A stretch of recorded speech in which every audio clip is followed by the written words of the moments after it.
For more than 100 years, the Democratic Party was organized around the interests of ordinary Americans.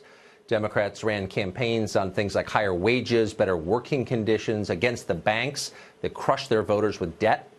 A lot of Democratic ideas didn't always work. Some were silly, but their focus was always clear. American citizens were the party's priority, and that is no longer the case. To the modern Democratic Party, Americans are an afterthought. Try to find a Democrat running this year, for example, on the opioid crisis or high energy prices, the collapse of public schools, the decline of the middle class. Hard to find one. Democrats are bored by these topics. What interests them is power. In order to win and maintain power, Democrats understand they need reliable new voters, voters who will support them obediently without making difficult demands like a higher standard of living. That's why the Democratic Party suddenly supports open borders so fervently.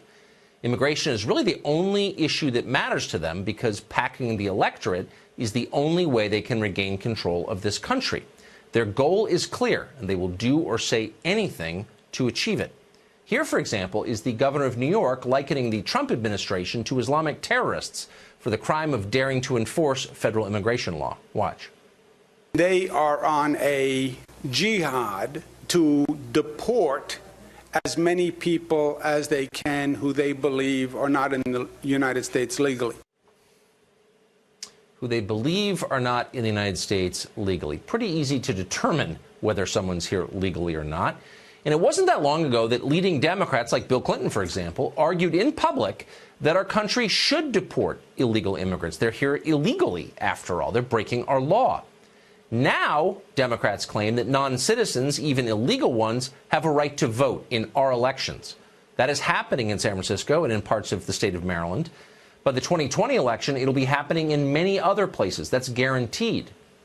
Now, you'd think congressional Republicans would be upset about this. Allowing illegals to occupy and run our country makes a mockery of citizenship. It's terrible for America, and it's a death sentence for the Republican Party. But nope. Republicans on the Hill seem okay with this. Here's one example. In 2014, the Obama administration changed the rules so that anybody claiming a threat from gang violence or domestic abuse could get asylum in the United States. The effect was to allow pretty much anybody to permanently enter this country provided they supplied the right story, and many, many did. Of course, that was precisely the point, to open the borders without saying so. Well, earlier this summer, Attorney General Jeff Sessions reversed the Obama rule. Now, House Republicans somehow, for some reason, are teaming up with Democrats to stop Sessions from doing that. Just yesterday, they tacked an amendment onto an appropriations bill in the House that would preserve the asylum rights of anybody who claims to be fleeing gang violence. That change would nullify any effort to secure our southern border. Mexico and Central America have plenty of gang violence. Now, all 150 million people who live there can cite that fact as justification to move here legally and stay permanently.